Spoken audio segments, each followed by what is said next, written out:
So, welcome to our second attempt of well, as of now, Untitled podcast. We'll come up with something.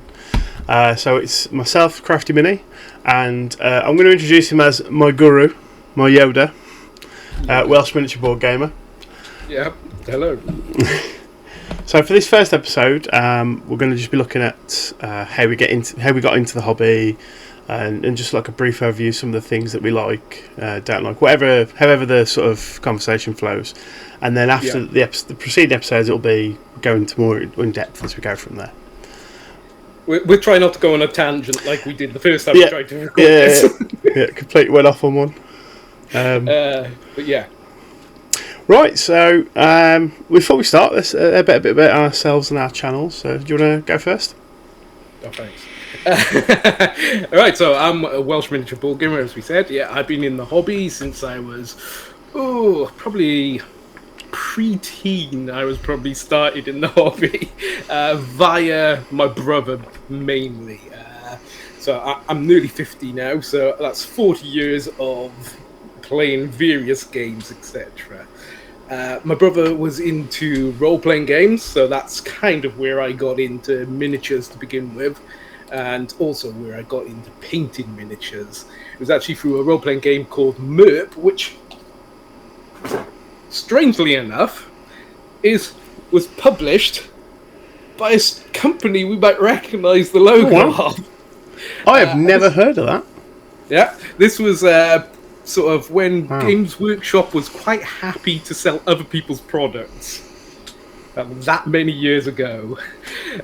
So that's how I got into the gaming, was through role-playing originally. But then I moved into Advanced Hero Quest, which was my first kind of adventure, sort of miniatures game, if you will. And sort of walking down the deadly path of Games Workshop and their nefarious bank robbers that are there. Yep. So, that's kind of how I got into the hobby. It was via the gateway games of role-playing and Advanced Hero Quest. Yeah, that's cool.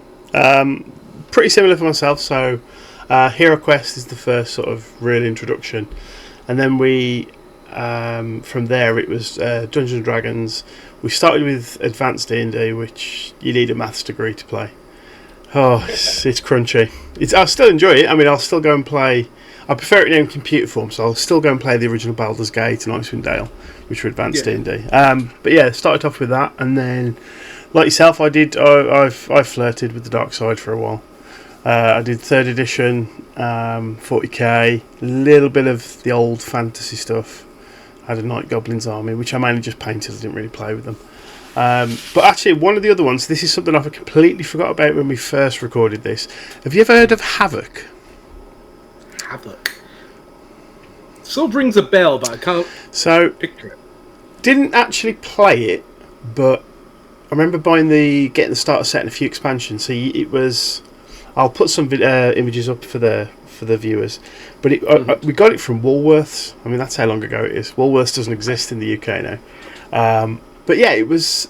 So you had, was it the Nexus Rebellion versus the Khan Brotherhood, two human factions, and then there was this third alien faction. And the miniatures, you get about 5-6 in a box, and they're all pre-painted with a little base that you put a sticker on, and that was your. And it's really cool. Like, I'm trying to get hold of it now. It's like gold dust. It's very expensive and very rare. But didn't really play it as much. But more just me and my brother. We built all the cardboard train and just threw rocks at each other's minis, trying to knock them down. That's pretty much it. So deep tactics involved. Then. Oh yeah. Orbital strike. We had rules like you had one big stone each, 5 little stones, and then you could have one shot, which was just a handful of dirt, because you might scatter and hit a load of stuff. And that was literally it, just throwing bricks at miniatures, which I think about now I would not do. It's funny you say that, actually. When I was younger, me and my brother used to play a game, and we used to share a bedroom. So we used to get our toy soldiers, and we used to set them up around the bedroom, and we used to have like 5 tennis balls, and we used to try and kill them by throwing tennis balls at them. It worked. That was when I was about That's got to be pre 10 years old, and then Hero Quest soon after, and then it was like, yeah, don't throw your miniatures or throw bricks at them. We're going to paint. My uncle showed me how to paint miniatures, and that was it. From there, just progressed. Yeah. So long ago when I started painting miniatures, it was kind of like Citadel at the time. Sort of had like a set of like 9 paints, and that was it. That's all you could get. Yeah. And it was like, and if you didn't have the colour you wanted, and maybe you'd go into like enamel paints and stuff like that, and you'd be like, oh, it is hell. Yeah, man, Humbrol, they've hurt me for years. That's.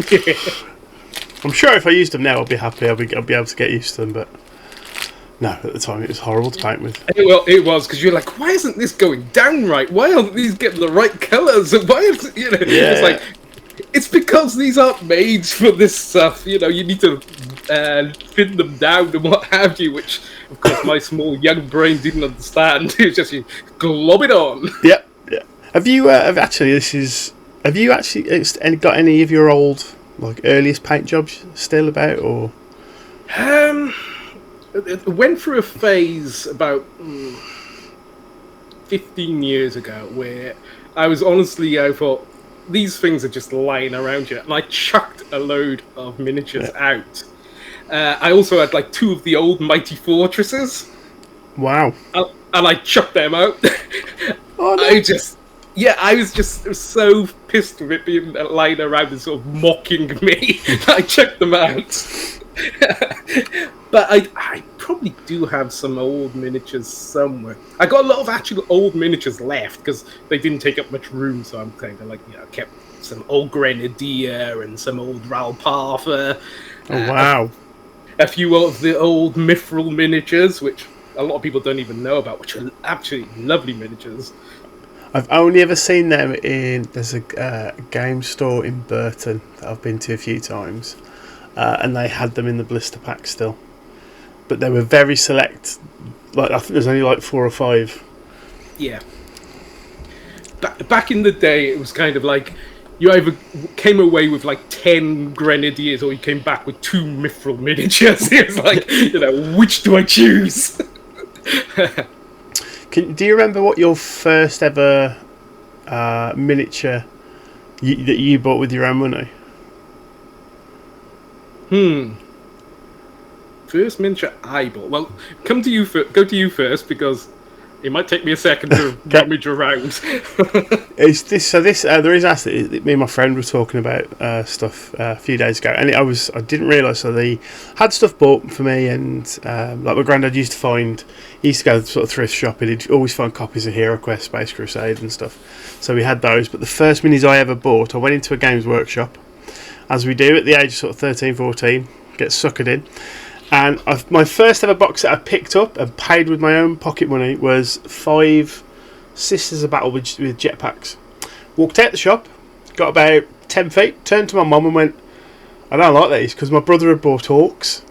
And it was purely because he's got about 25 models. I had 5, and I was like, nah, I don't want them. I want more for my money. Walked back in, and a lovely guy there, the manager, he said, yep, don't worry, mate, and he started asking me, like, what do I like and things. And because, irresponsibly at that age, I'd watched Aliens, I was like, well, I really like the Aliens Marines. Okay, the first box was then, he did an exchange for it. It was a box of Cadian Shock Troopers. Right. And they just looked like World War II German infantry with space weapons. That's all it was. All metal. I'm trying to think. It would have to be something from Grenadier, I think. But I can't actually think what the first... The thing was it was such a rare thing for me to buy miniatures when I was younger, because the nearest store that sold them is like, I don't know, about an hour and a half, maybe 2 hours away, because I lived in a village. So it's like I went once a year, maybe with my birthday money. So, and there was this tiny little shop that was hidden away. Actually, it was someone online remembered the shop when I mentioned it on YouTube, which was Wow. amazing. Yeah, it was really amazing. Because it was like this little grotto type place, you know, you sort of walk in and it's like Aladdin's cave in there, you know. Just everything's on top of you. You can't really see what they've got, but you sort of rummage around and you find like some magical little miniature that's been hiding away waiting for you, you know. But yeah, it probably would have been some sort of grenadier, although I can't remember what the actual miniature was, because, you know, that was a long time ago. I did have a thing for Games Workshop's Chaos Warriors, so I got a load of the old Chaos Warriors. Oh, yeah, yeah. You know, they were rather cool, you know. That was kind of... That was the only thing that I really got into Games Workshop for, was the Chaos Warriors. I loved the look of them, and you know, that was kind of my thing. I did buy, I think, actually, let me think. So it was the Warhammer Fantasy, now it's called, box set with the Bretonians and the Lizardmen. So a third or something edition. Oh, I remember that one. Yeah. Second or third, I think. Yeah, so that was kind of my big sort of attempt at trying to like Games Workshop. It was a hard attempt for me to try and like them. When I could see other miniature manufacturers that I could get like 10 of their miniatures for the price of one of Games Workshop, it was just like, nah, not for me. Yeah. So even as far back as then, it was more just the amount of stuff you could get. I wasn't really a war gamer at that point. Okay. You know, I didn't play war games. I painted the miniatures. I'd have them like as representative of my character in you know, role-playing games, what have you. I didn't like playing war games because I didn't like the fact that they took like 2 hours to play a game. That just didn't really hold my attention much, and the fact that I was the only person probably in my village that played probably wouldn't have helped. That's no, it was right. So straight away, t-shirt opportunity. The only gamer in the village. Now our British viewers will understand what that is. Yeah. Oh no. But yeah. So I loved miniatures from a very young age, but I didn't actually use them as they were intended. Yeah, you know. Yeah, I was amazed a lot of the time. I'd just get either through presents or buying stuff just to have. Most of the time, I wouldn't even paint. I'd just look at them and go, "Oh, that's nice," and then put it in a box. Yep. Yeah. Yeah, that was, well, when I was first doing it, like, I often didn't paint them because it was like, no, I'm not going to paint them because this is going to absolutely mangle this poor miniature. So he looks better like being metal than he will when I finished with him. So you know, little did I know you could actually strip them down and, you know, work on them again. But when the first time I saw a stripped miniature was basically a miracle. Before my eyes, I was like, I didn't know you could do this. I could start again. Exactly. Yeah, although, of course, when I used to do it, it was with the old Dettol trick. Oh, yeah. Which my hands end up losing, like, you know, about 4 layers of skin. Yeah, but... No, it's... good times. So, because this is more of a introductory, we'll speak a bit about our channel. So, what is it you do for those people who haven't, for some reason, not subscribed to you? Why wouldn't you? I love your stuff, but yeah, what is it you do on your channel? Well, there's a lot of reasons not to subscribe to my channel.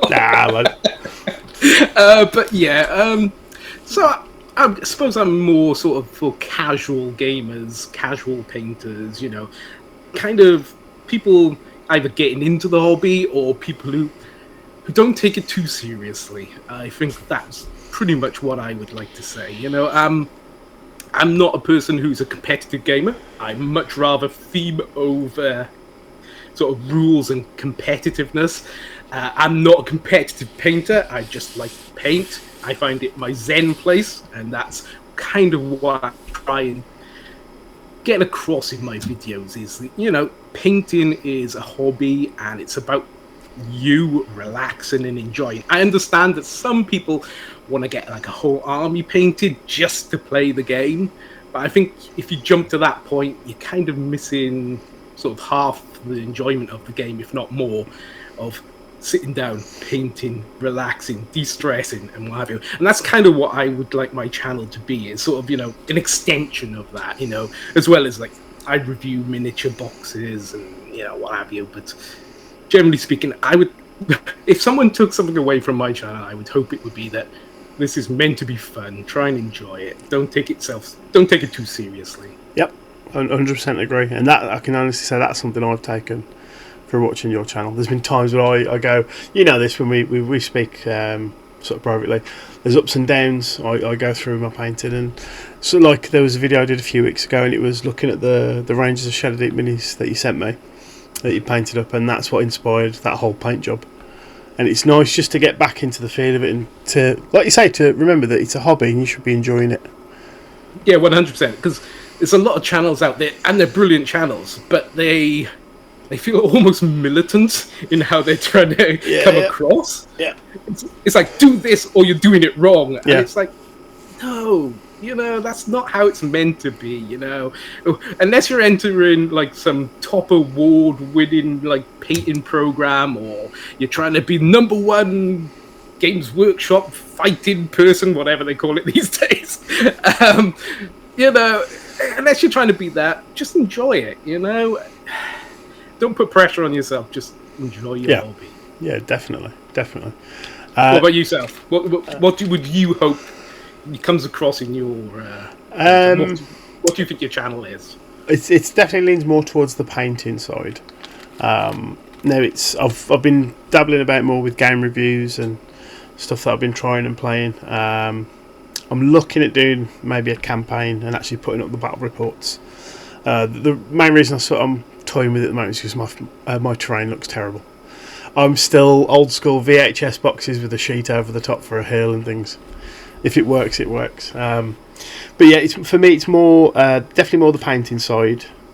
I like to push myself with my painting.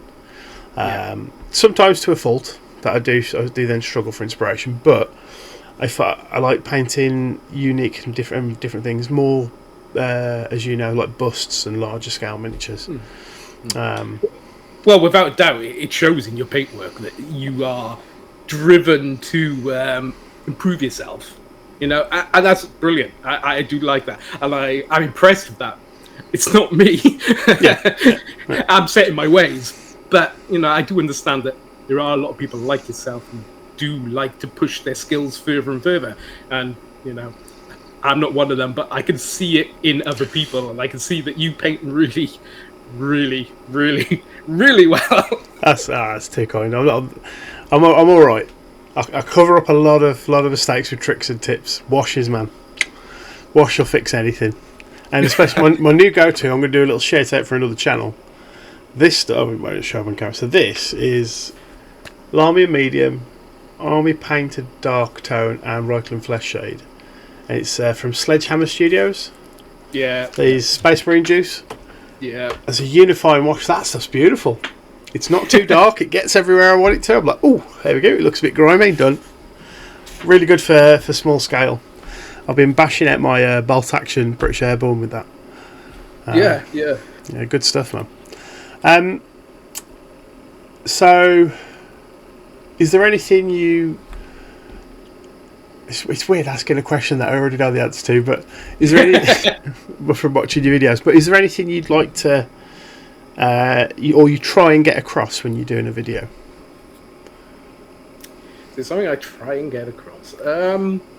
Well, like I said, it is a hobby.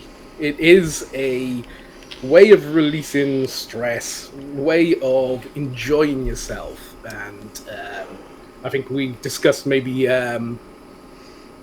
talking about the mental health aspect of the hobby, maybe in the future video, and I think that's of huge importance, especially in this day and age. When we've got everything. We're more comfortable off than we've ever been in humanity's history.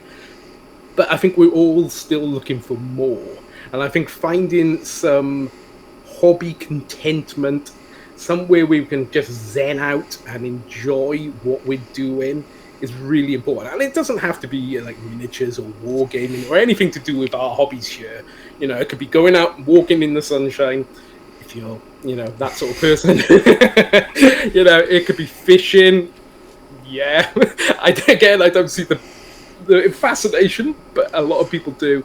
But find that hobby that, you know, brings out that zen in you and that contentment in you, because I think that's important, you know, for our mental health. Yeah, 100% agree. Sort of alongside that, one thing I've realised, I used to watch some of my elderly family had you know, train sets and stuff, and they'd do like a proper track with all the little bits of terrain and the little people and everything. And thinking about it now, the way I am with my hobbies, I understand the amount of relaxation and enjoyment they got out of that. Just putting things in place and just watching a train go around effectively in a circle. Yeah, it might go over a bridge or, you know, but it is just a one circle. Yep. And you'd sit there as a kid and be like, this is not fun, man. Like, I want to derail the train, I want to throw bricks at it. You know, can we move the people on the tracks and That ties into something I read the other day, and it was like about autism being much more, you know, more people seem to have autism these days, or it's more talked about than before. But then you think like, yeah, but my uncle used to sit there and watch this train go around, and he used to get so excited about having a tree put in this one place or something, you know, and those are signs that we recognize now as like autistic signs. Yeah. But because no one talked about it and because no one really registered it as autism, they didn't have autism back then. Yeah. You know? I don't know whether it's just because of age thing but I understand it more now. I'm doing those sort of things. Like, I remember during lockdown, I'd only ever done miniatures for games and stuff, but I was like, right, I'm going to do a bunch of dioramas. I've got this, because we had 3 months off work. I've got these 3 months, let's bash these out. And I was doing all sorts of stuff that I'd never even dreamed of before. And I thoroughly enjoyed it. Like, you know, the reason for lockdown was terrible, but it gave people a chance to explore themselves in a way that they probably never had a chance to before, because most people, you know, had a bit of money that maybe they squirreled away or whatever, so that most people could sort of survive the lockdown. But you had all this time all of a sudden, you know, and you're like, what do I do? And, you know, so people discovered hobbies and passions that they never would have discovered if that terrible time didn't happen, you know? Yeah, definitely. Definitely. 1 second. Why is that alerting? Right. Mental note for good, cut this out. Cool. Is there anything you'd like to ask? Anything you'd like to talk about in this first episode? Well, let me think. Okay, then. So you consider yourself a painter more than a player, yeah? Yeah. I'm definitely I'd say a 70-30 for painting. Right, okay. Right. So, as a player, are you more of the sort of competitive side, or are you more the thematic side? Oh, thematic, 100%. I think that comes from the years of playing role-play games. Especially because we played 2 campaigns with my uncle when I was about 13, 14. And from then on, I was like, I want to DM. I want to run the game. And I like creating the worlds and all the stories in it. And it's that I love... It was a rule in the old, I think, 3rd edition DM's guide for Dungeons & Dragons, and it just said you're there to facilitate the story for the players. You're not there to beat them down and beat them. And that for me is, if I can get fun out of it. Like I did, I've finished 2 campaigns now of, what's the game called? Zombie Apocalypse, Last Days? Zombie Apocalypse? Last Days, yep. So I finished 2 campaigns of that now, and that was very story-based. And one of my favourites is Silver Bayonet. Yeah. Recently finished a campaign of that, and it was fun. There was a reoccurring enemy, and every time he showed up, it was like, oh god, here we go. And it was really good, just fun. That narrative play. Yeah, definitely. Yeah, same here. Definitely. It's like, all right then. have you got a moment in wargaming that sticks in your mind as, oh, that was a good moment, or that was my favourite moment, or that was whatever? Have you got a moment in your mind? I'll say to mine first, because it might be quicker to get it. So, Rangers of Shadow Deep. Of course, it had to be. So I was playing. I don't know how far you've got in the Rangers of Shadow Deep campaign, so I don't want to give something too much away. I'm on mission 5, I believe. Okay, no, that's 2, 3. Yeah, yes, mission 5. Is that the hill after Torvarden? No, I'm approaching Torvarden. Okay. So maybe it's not mission 5, but yeah.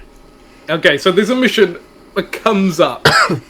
It's not gonna ruin anything, but you're going down a hill in this game, and me and my brother were playing, and we had 2 rangers and our companions, and there's a rule in it that you have to shake a dice to go down this hill.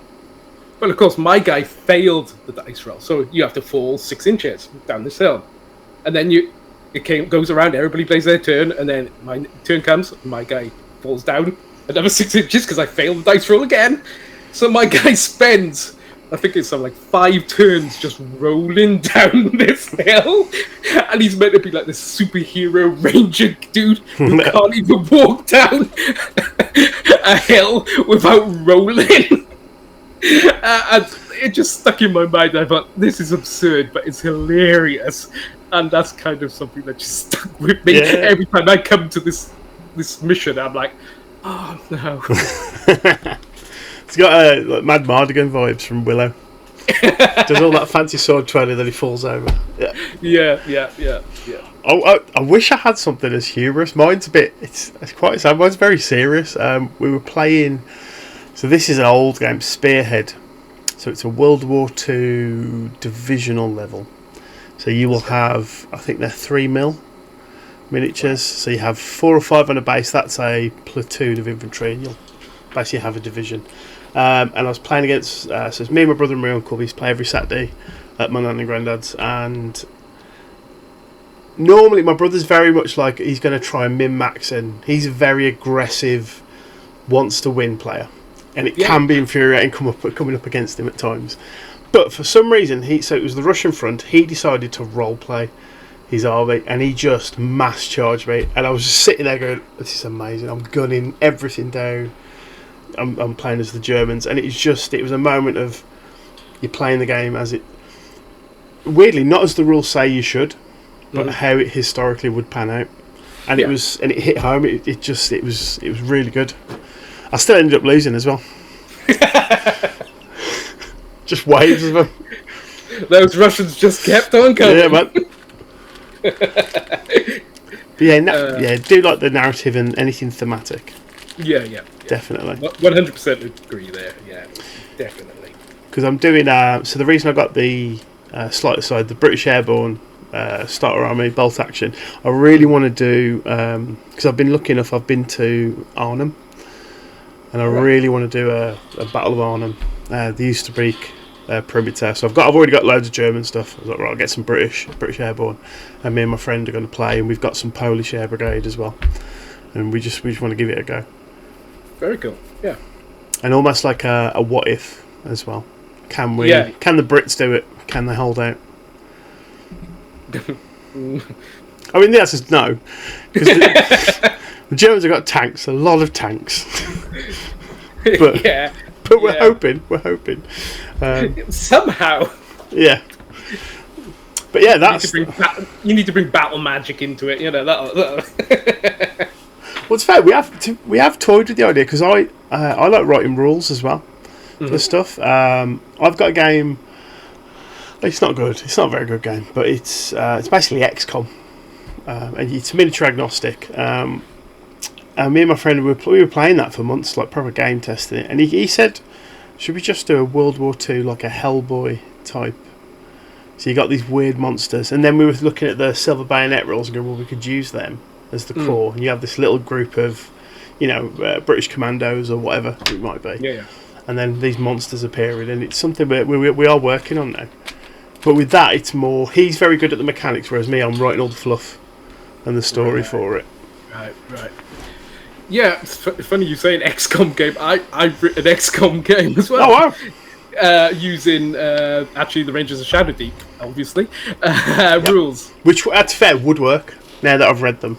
It's very easy, Yeah. you just like, a crossbow suddenly becomes like, a high-powered rifle or, what have you, and, if you use both your actions, you can actually do 2 shots with an automatic weapon, etc.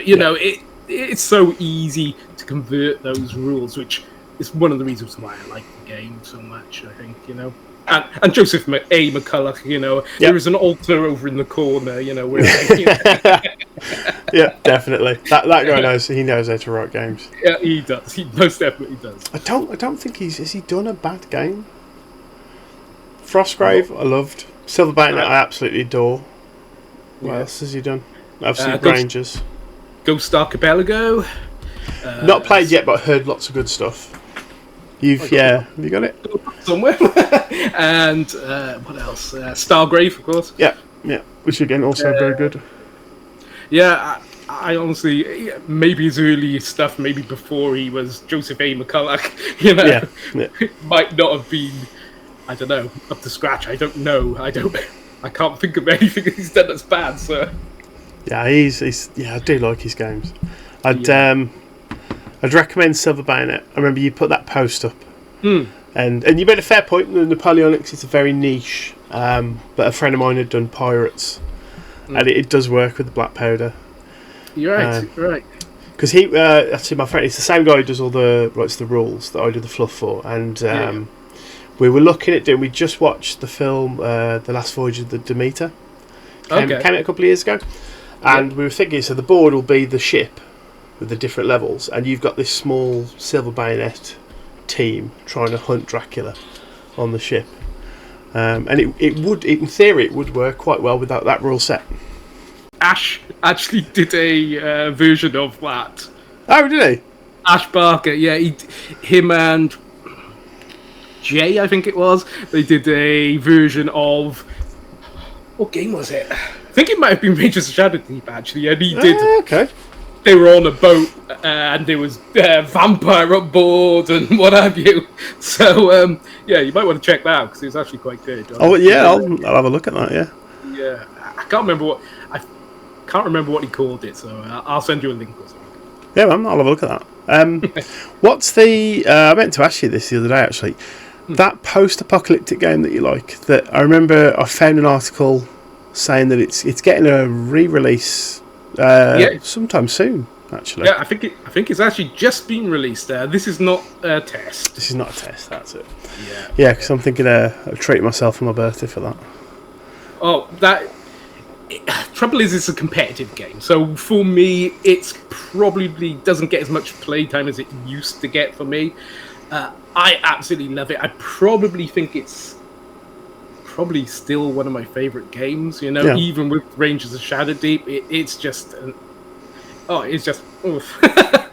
I love the way that the sort of post game you can send people off to go and do stuff like Fallout, so they can go and have their adventures in between the games. So they can find like radioactive toilets to rummage around in and stuff like that. You all these weird, wonderful things that you would think, that would happen in Fallout. Yeah. It's only in Fallout would that sentence make sense. Rummaging around in radioactive toilets. Brilliant. Okay, so a tough question to finish up on for this episode. Three games. Now there can be board games, role play games, miniature games, whatever you want. Three of your go-to games. Go-to or favourites? Because there's a slight difference for me. Okay, favourites. Favourites, okay. You go first then, seeing that you come up with the question. Right. Silver Bayonet. I do really like Last Days. Zombie Apocalypse. But I love zombies. You love zombies? Yeah. Another t-shirt. Yeah, more into that later. That's a private chat. No, but yeah, if you don't like zombies, you won't like that game. And then for me, weirdly at the moment, it's Final Girl. I'm loving that board game at the moment for a solo game. The only thing that put me off Final Girl, because I've been really interested in that game for ages, is the fact that you have to buy the base game and then you have to buy an expansion in order to play it. And yeah. That felt a little bit to me like, oh, that's a sneaky way of getting my money. No, it definitely 100%. But yeah, Moonstone will be up there as well. But I've only played 3 games so far, so I'm going to leave Moonstone off the list for now. Right.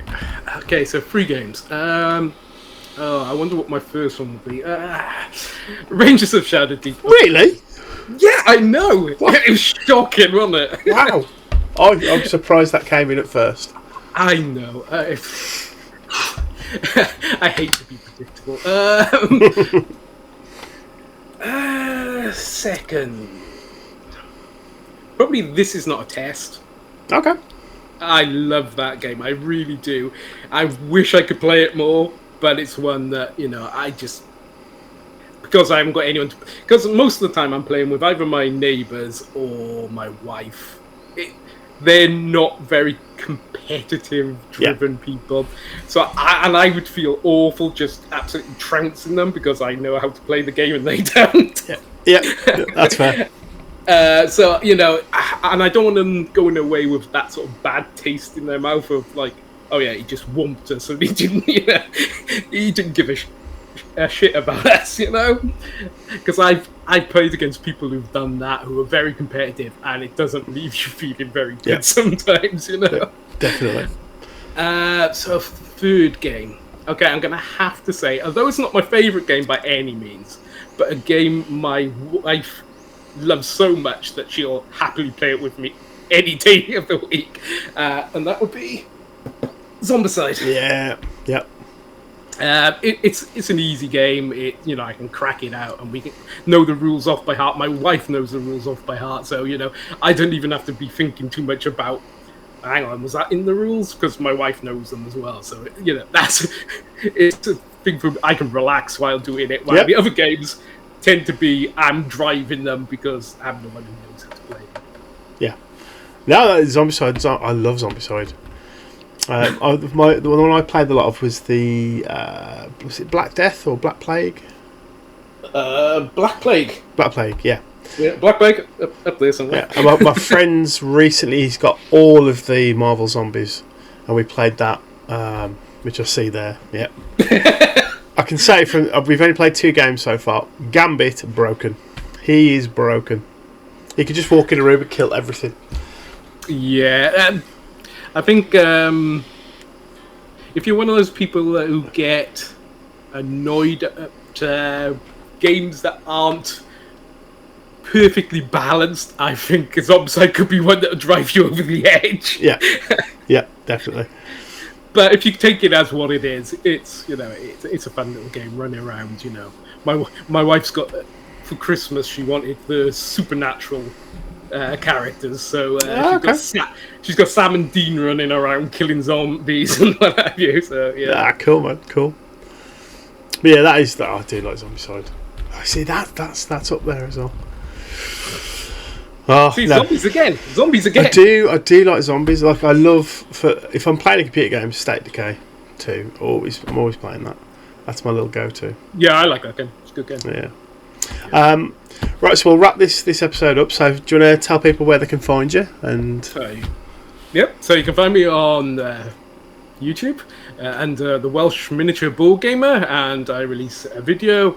At the moment, it's every Monday. Hopefully, I'll get back to doing it twice a week, but at the moment, it's going to be every Monday, and it's usually like a review or a painting guide in a kind of way that's not a painting guide. For myself, Crafty Mini, look for the Little Mushroom Man, and it's miniature painting, occasional reviews, and go and check out Welsh Miniature Board Gamer because his channel is some awesome stuff. Really is good. Thank you. No, you're welcome, man. But thank you very much for listening, and we'll see you on the next one, guys. So just as a little finish, first of all, thank you everyone for watching and supporting our channels. It's very humbling, and we always say privately when we're chatting, it's something that we do. We really appreciate this. It's cool to have this support. We are we're very niche, and we are smaller channels, but every subscriber, every comment's always welcomed. One thing I just wanted to add, if there's any topics you'd like me and Welsh Miniature Board Games to talk about, please hit us up on either of our channels, and we'll discuss, and we'll research stuff and have a think and talk about things. The only caveat is obviously it's about the sort of hobby space in particular. But yes, again, thank you all very much for watching and your support, and we'll see you on the next one. Cheers.